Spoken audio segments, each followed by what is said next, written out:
Hello and welcome back to Speed Demon Painting. Today we are taking a look at the August releases coming from Warcradle Studios for Dystopian Wars and their scenic range. This month sees the release of 3 new boxes coming in, and the first of those is the big box, or a medium box I should say, for the Union, being the Independence Battlefleet box coming out, and the Empire Sky Bastion is also being released as a squadron box for the Empire. On top of that, we also have a brand new scenic set for the MDF range, which is sort of reminiscent of a World War I/World War II farm building. The one with all of the new models in it is the one from the Union, being the Independence Battlefleet set. And when you look at it first, it does look like you're getting a whole lot of different models in there, including some of the new stuff we haven't seen before. It comes with a giant resin flagship, as you can see, which is a Mass 3 one, and the much anticipated John Henry flying colossus. Well, it's a skimmer in game, I should say. And on top of that, you see a bunch of different ships coming from a bunch of different sprues. Looking at this set, it seems that you are getting one plastic sprue for every single plastic sprue that is in existence yet. So I'm seeing the Springfield Corvettes here, along with the War veteran sprue. I'm also seeing a frontline sprue tucked away in here, along with the 2 Farragut frigates and the 2 Acrons. And on top of that, there's a new plastic sprue coming in as well, which has this John Henry bot and the Farragut, the 4-point sentry platform coming in as well, along with a couple of other little extras coming on this new box, like the new submarine tucked away here, and a new type of destroyer seen here with double weaponry. The 4th and final sprue in here is of course the support sprue, as seen here with this Roanoke configuration coming with 2 Patriots as well. So yeah, that rounds everything off. It means 1 sprue of each type in this box. Now, if you're wondering why there are so many sprues coming in here, it's because it looks like you can actually make quite a few different types of ships with this resin hull. The first one being the Independence class battlecruiser, now in the current Orbat, but that one is due for an update very, very soon. It can make this battleship that has 2 small gun batteries, or regular ones I should say, and 2 heavy gun batteries as well, along with 2 generators from this on the side of it, which is the Independence class. On top of that, it also has an alternate build for the Liberty class, and that's where you're going to be needing the heavy rocket batteries, I should say, from the frontline sprue as well. So these variants basically need the frontline sprue in order to be made. It's not the only thing that comes on top of it, or the only option you can have. There's also an option to equip it with this auto-gyro for a pacifier assault rule, which makes it the America class special operations vessel. And that's probably why you need to have the War veteran sprue in there as well. Mind you though, if you're buying this set thinking, oh, it means I can make a Sumter for instance, with this sprue, you won't be able to if you're using the plastic sprue to use on your resin ship, of course. But it's not really the most difficult thing ever to magnetize, so I imagine that those people who like magnetization are going to have an absolute field day with this one. Speaking of, this ship also comes with parts to make this one, which was not seen in the current Orbat yet, which is the Frontier class platform transport. Now, I'm really curious to see how this one's going to work out, and if it's able to dump these 4-point sentries stations somewhere in the field for your opponent. I'm quite curious about this one. It looks a bit odd, but I very much love it. Even if you're not building the set, I think these little crane things are going to be quite amazing to use on any scenery projects that you're trying to make. So I'm quite happy to see this variant included in it as well. The most exciting thing, for me at least, is the John Henry Vitruvian Colossus. It's the first time we're seeing a, albeit smaller Colossus, completely out of the water, including legs and everything. So yeah, I'm very much looking forward to seeing these guys on the field of battle. Some of these sprues were handed out to the public when there was a big Dystopian Wars tournament a few weeks ago in the US, and a couple of people have gotten their hands on this one, and so there's a few images already floating around of just how flexible the kit is and how many options you have for building them. One of the guys on the Discord has said that this pelvis element of the robot is actually something you can turn around should you so desire. So if you are looking at this and wondering if well, the John Henry class has the the flight stem right into its John Henry, it needn't be. You can actually turn it around if you want to, so it's quite a flexible kit. And it was Nova, I believe, on Discord who posted up a picture as well of his John Henry having a very horizontal position as well, with the large jackhammer, making for some absolutely gorgeous poses as well. So I'm really curious to see what the community is going to do with this sprue. And yeah, he looks even better from the back. Again, this pelvis element can be twisted, so you could have him in a very horizontal position, hanging, a vertical position, I should say, as well, because there's quite a bit of flexibility in the positioning of all of these arms and legs. I'm seeing a lot of ball joints here as well, which is always a very good indicator for the mentioned posability. And yeah, I really think this John Henry robot is going to look great alongside with a lot of the smaller flying elements that we see in the Union, the Akron Observer and the RC-52 Patriot Automata, aka the mini-me version of the John Henry, is going to look absolutely stunning. And for those of you unfamiliar with the kit yet, or getting new or into the game, I should say, these are some of the different building things that you can make with the other sprues. You do have to be wary though that you're using the correct parts of the plastic sprue on your main ship, but you can definitely make a Gettysburg class option for the Ore War veteran, for instance, because that one does not use that landing platform in the back in order to do so. The Roanoke is also a pretty safe bet because none of these parts will be used for the main ship, and this one is completely new. It is the Valiant class fast destroyer.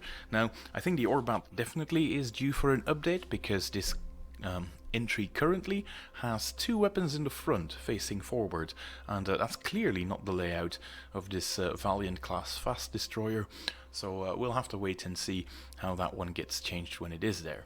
And also a very much new model in a larger version is the Cheyenne class Hunter submarine. So Hunter submarines absolutely awesome in-game if you're unfamiliar with them. The torpedo salvos are absolutely amazing when you stack them together into one killer shot, and that's something that these will do very, very well. The only downside to them, of course, is that you cannot attack aerial ships, so you can't just keep using torpedoes in your force, because if your opponent has a lot of flyers, you'll end up not being able to target them at all in this game, so be a bit mindful of that if you're composing your force.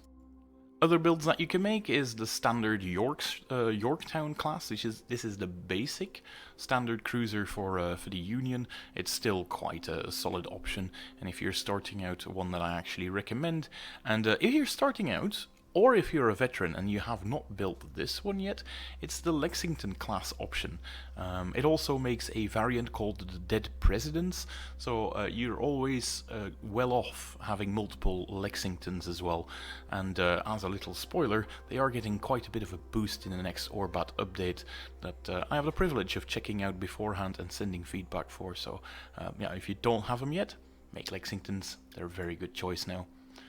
Intrepid class is sort of the in-between variant that still has a gun battery at the back and one in the front as well, and you have the smallest build option as well for the frontline sprues, being the Reliant class option. For your support classes, you've got a couple of options, the first of them being the Montgomery, which is a rearmament vessel. You can also go for the Washington, which is a long-range artillery cruiser for any Union players, or you can go for the Discovery class option, which is a very high-tech ship that gets way better once it starts closing in with the enemy, yeah, if you're the kind of player who likes to get up close and personal, this Discovery class definitely is not a bad option. And the second reinforcement option is the California class, which is also made with this support sprue. On top of that, you also have a couple of the smaller ships, the first one being the Springfield-class corvette, of which you should be getting 2 if I'm not mistaken, on that Ore War veteran sprue, and the Farragut-class frigate as well, you should be getting 2 of, which can be found on the frontline sprues. On top of that, you are still getting more models, because this sprue will also come with the escort vehicles for the Union.